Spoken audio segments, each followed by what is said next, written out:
everything has its time. And this is the time to scale and commercialize. And it's not going to be a 1-year journey. I see this as the next 10 years moving forward on ESG reporting and data requirements, more AI in the sector on sustainability, carbon markets accelerating faster as corporations step forward and they want to buy good quality credits with third-party verification, better technology coming in batteries and energy storage. There's so much lift here.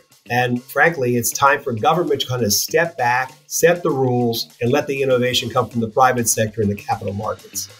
Welcome to Smarter Markets, a weekly podcast featuring the icons and entrepreneurs of technology, commodities, and finance, ranting on the inadequacies of our systems and riffing on ideas for how to solve them.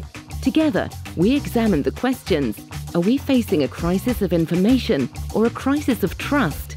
And will building smarter markets be the antidote? Welcome back to Carbon Frontiers on Smarter Markets. I'm Dave Greely, Chief Economist at Abex Technologies. Our guest today is Peter Fusaro, founder of the Wall Street Green Summit, which brings together the leading practitioners in sustainability with the goal of building a more sustainable finance system for responsible investing and the changing role of business. We'll be discussing where we are on our decarbonization journey as we get ready for the 22nd annual Wall Street Green Summit. Hello, Peter. Welcome back to Smarter Markets. I must say, I'm really looking forward to being part of your 22nd annual Wall Street Green Summit, which is being held March 13th to 14th live, which is great, at the Cornell Club in New York City and also online through Zoom for those who can't make it in person. Last year, you joined us on Smarter Markets after the summit to give us a recap, which we really appreciated. And this year, we're fortunate enough to have you here beforehand to give us a preview. And I wanted to start off with you. I know the big theme for this year at the summit is decarbonization. And so I wanted to ask you, why did you pick decarbonization for the theme this year? Well, basically, this year, we're going to focus on the E in ESG.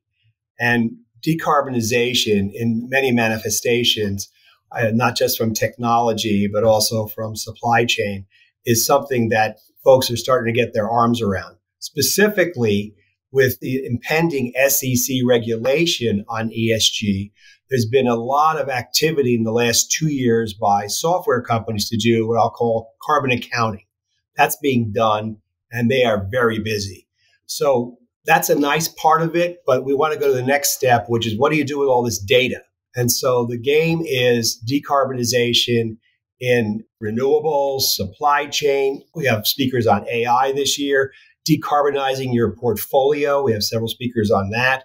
Obviously, a movement to more carbon offsets. There's going to be a great surge going forward in the next 6-7 years because most corporations can't be carbon neutral by 2030 without buying offsets. They can't innovate fast enough. So the mega theme of the conference is decarbonization, but then it's sliced and diced in many different directions. Yeah, and mega is certainly the right word to describe the size of the topic. And you've given some sense of how you're approaching it, but I wanted to ask you a little bit more about how you're approaching it at the summit.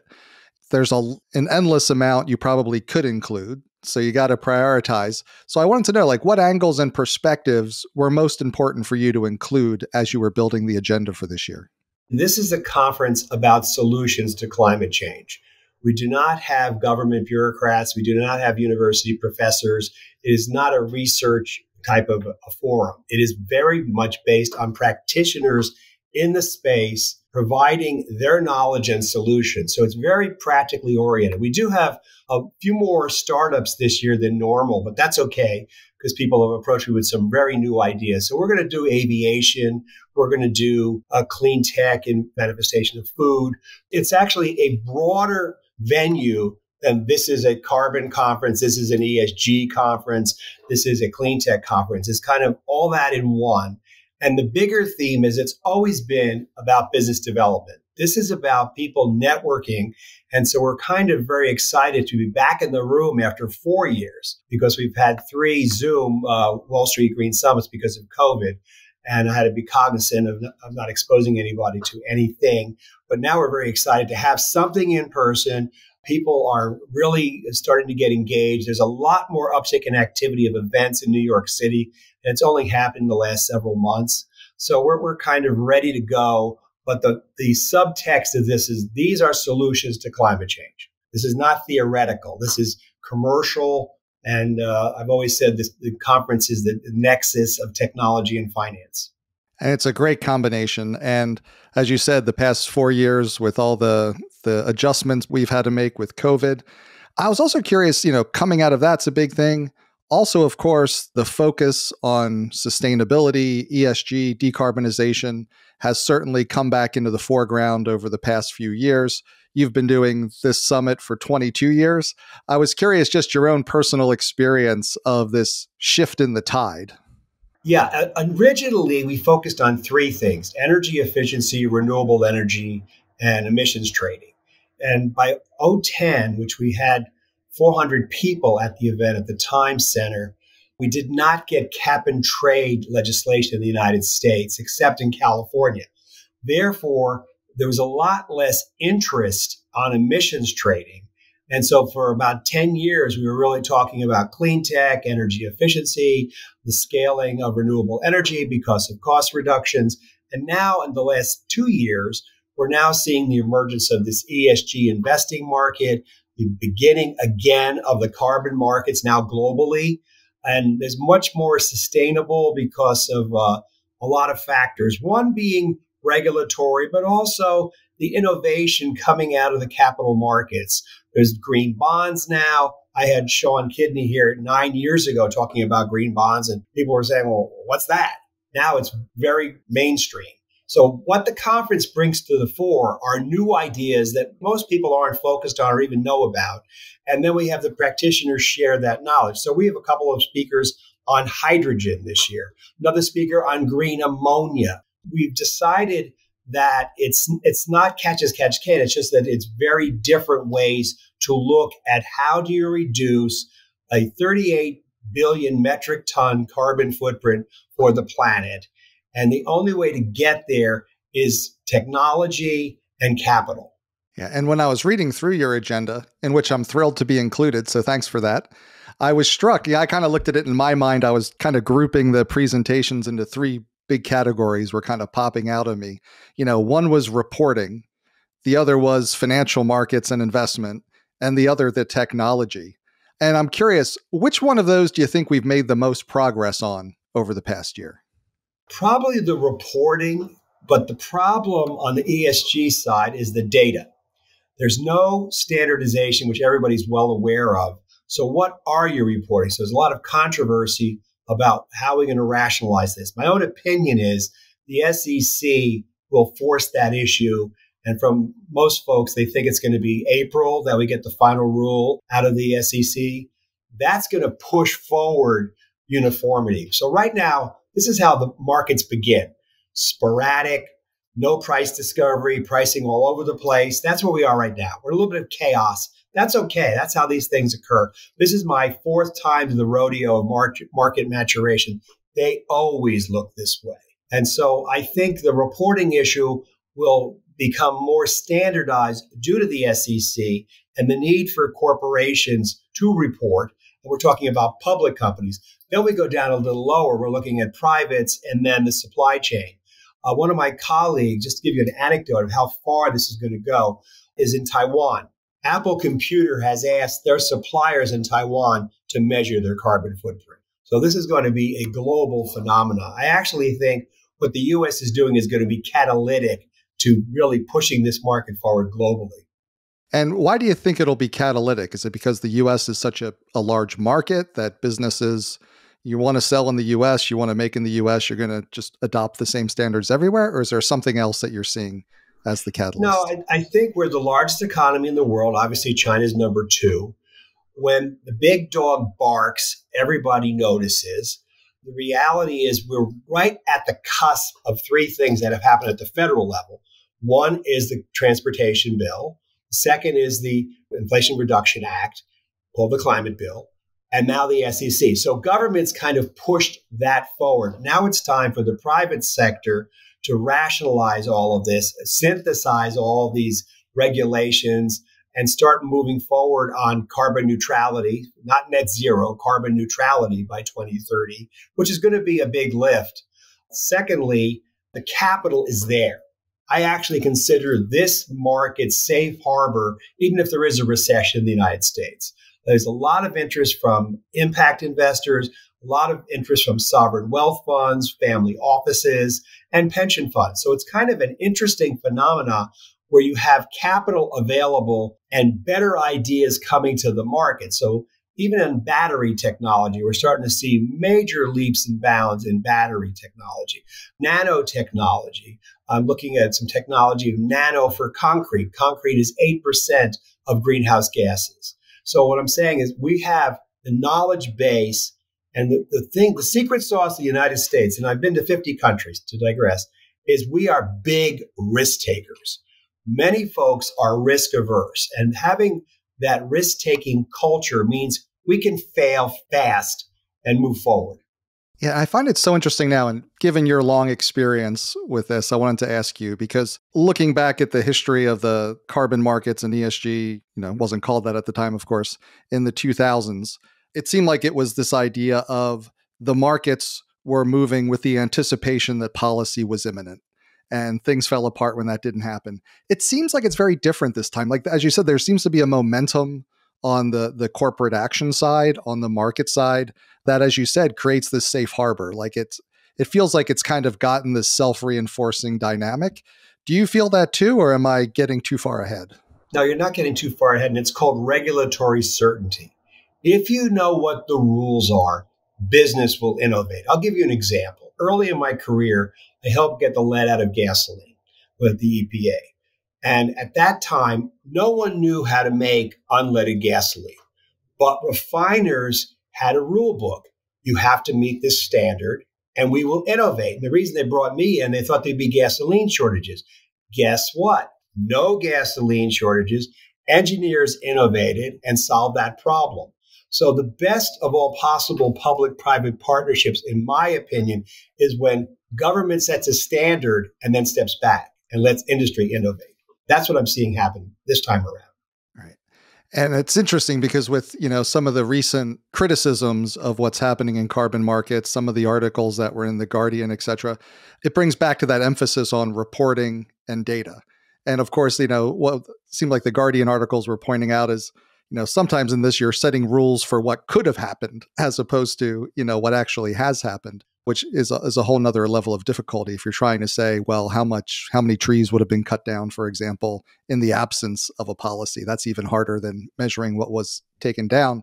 So when you look at the data, the reporting requirements, because it seems like accounting drives decision making, and you can't get the lead out of gasoline if you can't measure how much lead is in the gasoline.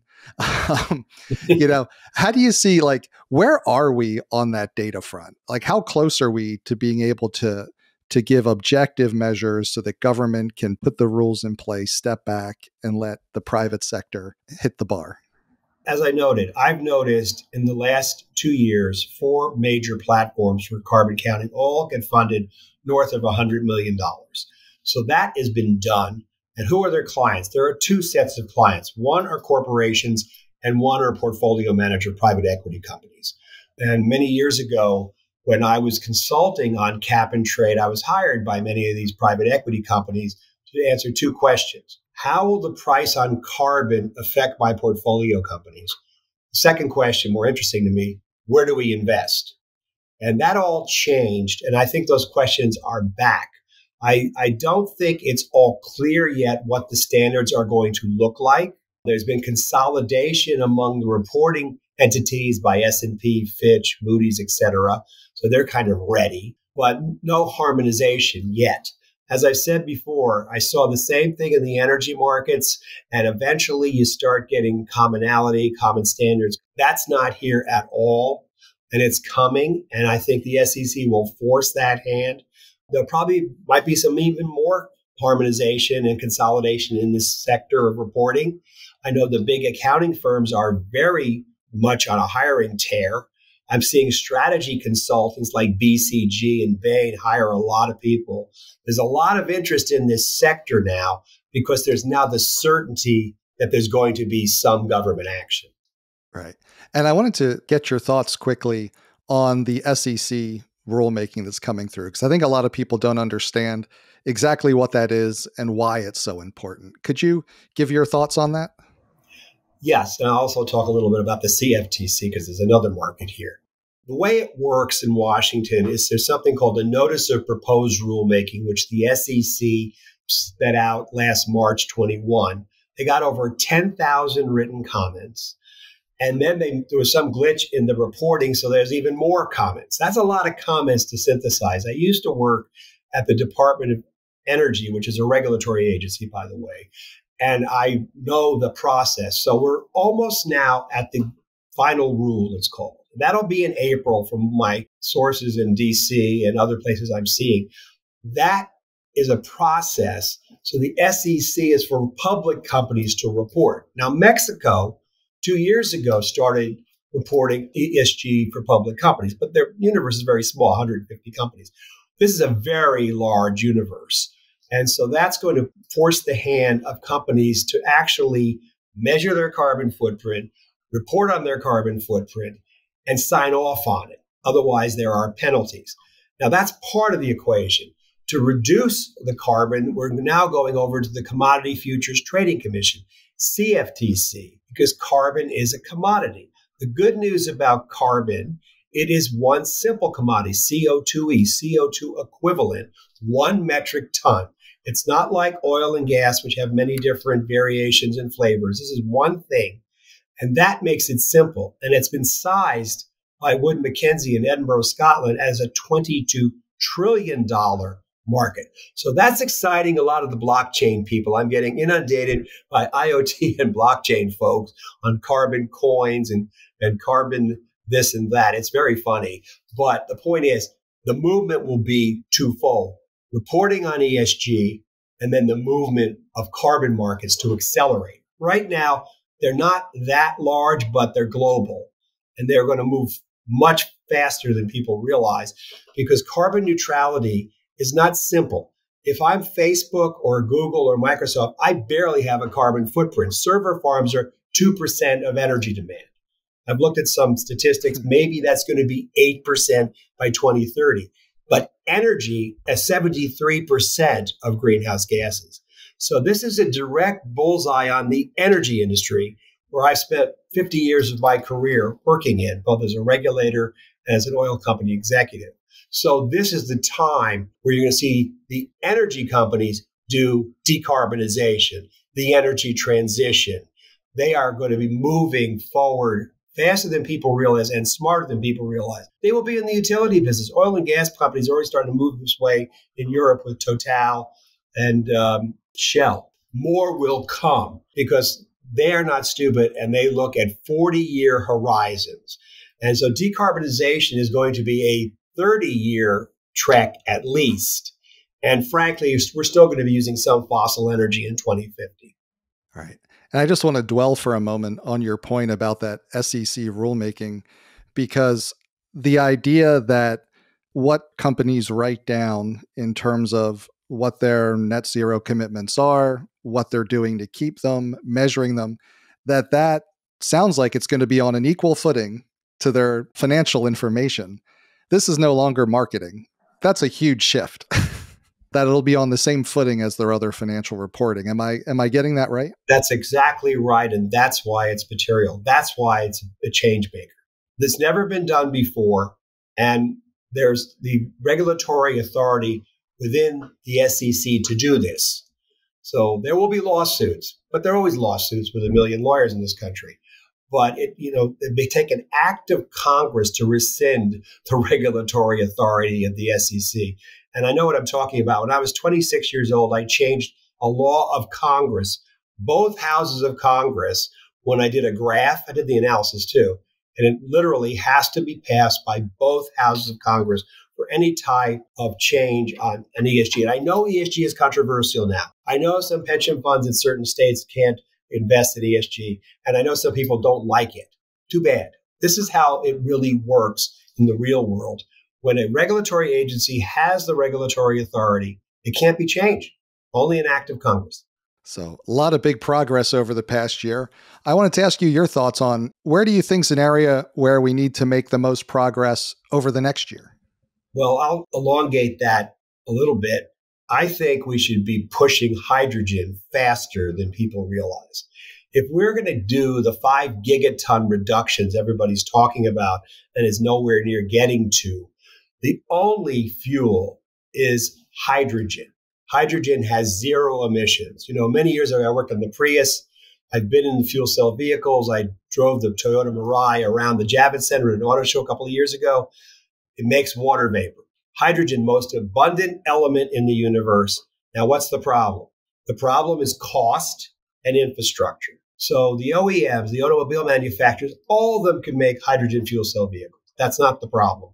And with Toyota, they got the price down 25x, so it's affordable, $40K. So the reality is we need to start thinking about hydrogen as twofold. One as a fuel and the other for power generation.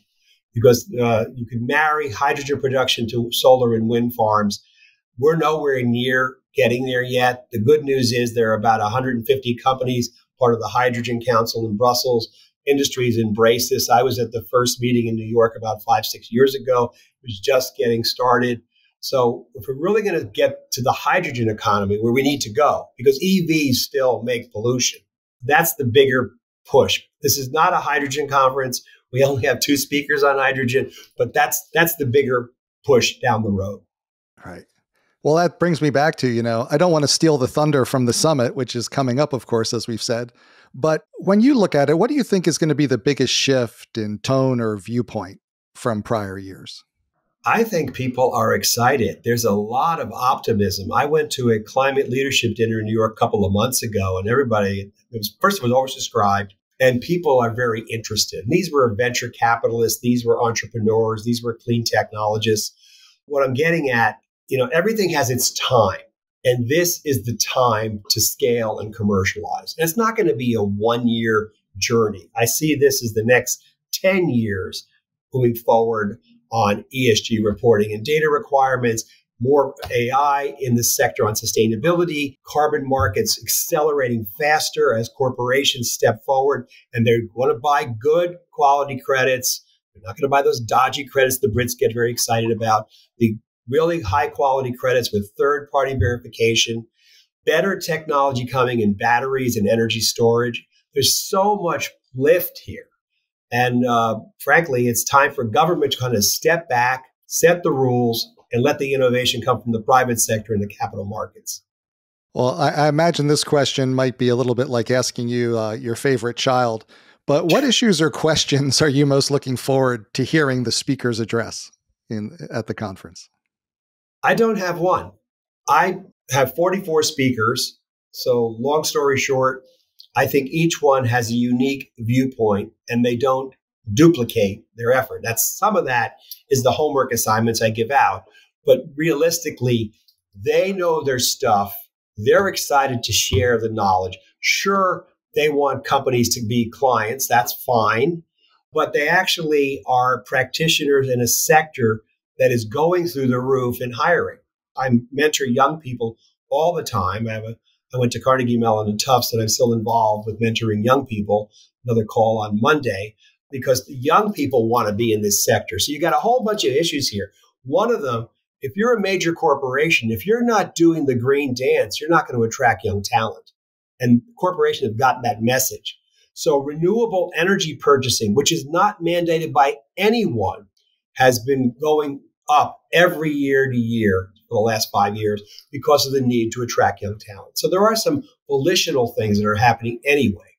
Yeah, I wanted to ask you, maybe dig a little deeper into that idea of attracting young talent, because I think it comes up often in a conference like yours where there's so many practitioners and it's so commercial.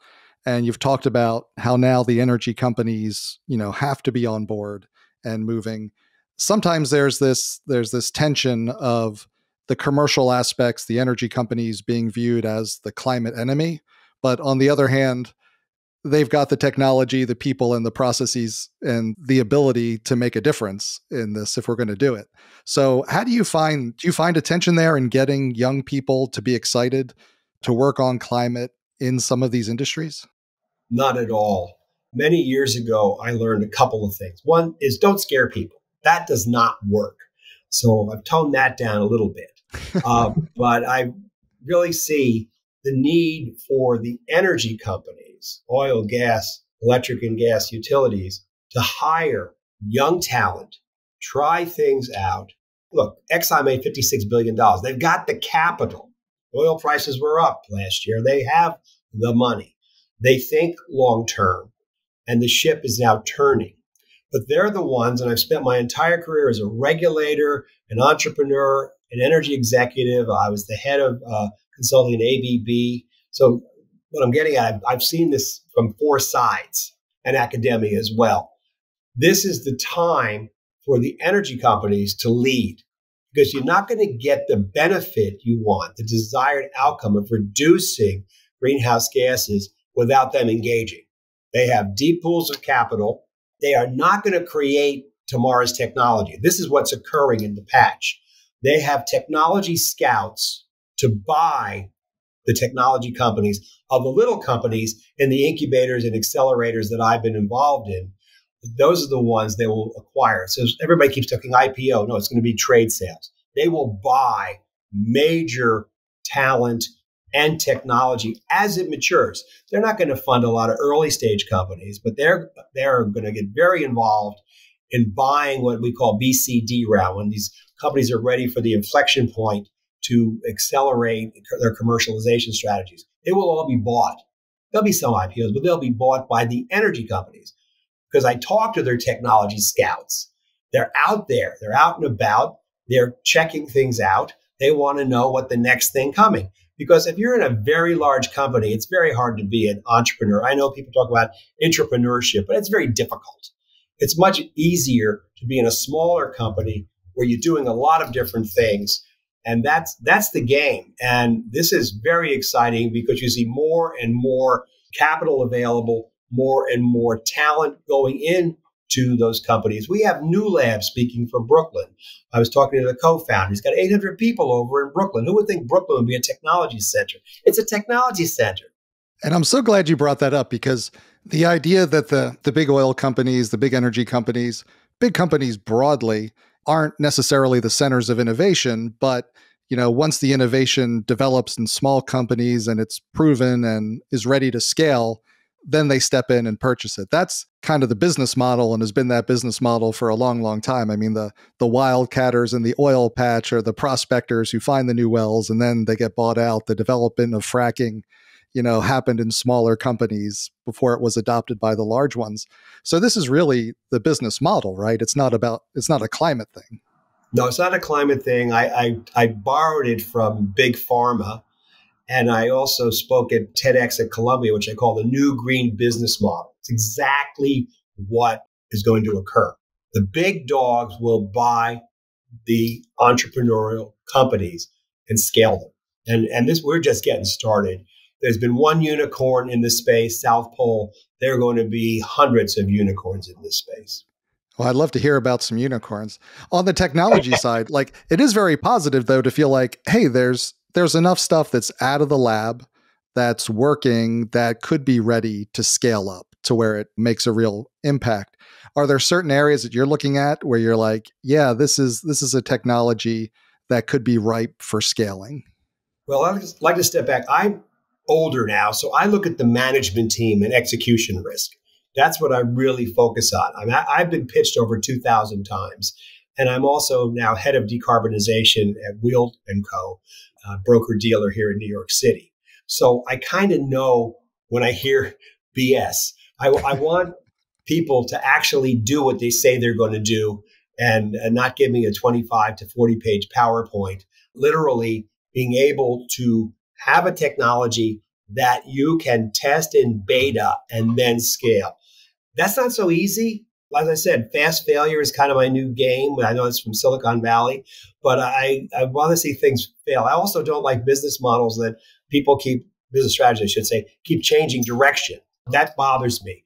I'm not an engineer, but I went to Carnegie Mellon, and I went back to Carnegie Mellon several years ago to talk to the students. I said, look at all the engineering skills: chemical engineering, electrical engineering, mechanical engineering, and material science. So I'm looking at a lot of nanotechnology, but I'm also looking at a lot of chemical engineering technology. So what I've been telling young people is pick up the skills of science and technology and pick up the skills of finance. When I was teaching at Columbia, I was only one of 2 courses in the country talking finance to policy students. Yale was the other one. Now, all the schools have renewable energy courses on project finance. Point being, there's no carbon school right now. I'm mentoring a young woman who's getting her PhD at Johns Hopkins. She actually took a course on carbon accounting. I think she's the first one on the planet that I'm even aware of. So the knowledge capital needs also to start steamrolling, and academia has a role to play there as well. Absolutely. And before I let you go, the Wall Street Green Summit, as you well know, is the longest running event in sustainable finance. But for those who might only be discovering it now, how would you describe what makes it special? What makes it unique? What do you want people to come to the Wall Street Green Summit to find that they may not find elsewhere? Just 2 things. We have 44 experts sharing knowledge. So there's a lot of knowledge that you'll come away from. The second thing, though, there's always business being done in the room. So it's really a business development conference. I've never understood all the stuff people are always talking. Even on Zoom, they did business development, which fascinated me, that people reached out to each other. And so it's really about knowledge and business development. That's terrific. And so really looking forward to it. Thanks for coming in, Peter. And we'll see you at the Wall Street Green Summit. Thank you for participating, David. Absolutely. Thanks again to Peter Fusaro, founder of the Wall Street Green Summit, which will be held for its 22nd year on March 13th and 14th at the Cornell Club in New York City and online through Zoom, so don't miss it. We hope you enjoyed the episode. Join us next week with our guest Nat Bullard, senior contributor to Bloomberg NEF and venture partner at Voyager Ventures. He's recently been collecting his thoughts on decarbonization in a 140-page presentation deck, and he'll be sharing some of those thoughts with us. We hope you'll join us. This episode has been brought to you in part by Base Carbon. The trading of carbon credits can help companies and the world meet ambitious goals for reducing greenhouse gas emissions. But how do we judge the quality of these projects? And how can we ensure that our investments are creating real value? At Base Carbon, we're focused on financing and facilitating the transition to net zero through trusted and transparent partners. It's time to focus on what's important. It's time to get serious on carbon. Learn more at basecarbon.com. That concludes this week's episode of Smarter Markets by Abax. For episode transcripts and additional episode information, including research, editorial, and video content, please visit smartermarkets.media. Please help more people discover the podcast by leaving a review on Apple Podcast, Spotify, YouTube, or your favorite podcast platform. Smarter Markets is presented for informational and entertainment purposes only. The information presented on Smarter Markets should not be construed as investment advice. Always consult a licensed investment professional before making investment decisions. The views and opinions expressed on Smarter Markets are those of the participants and do not necessarily reflect those of the show's hosts or producer. Smarter Markets, its hosts, guests, employees, and producer, Abax Technologies, shall not be held liable for losses resulting from investment decisions based on informational viewpoints presented on Smarter Markets. Thank you for listening, and please join us again next week.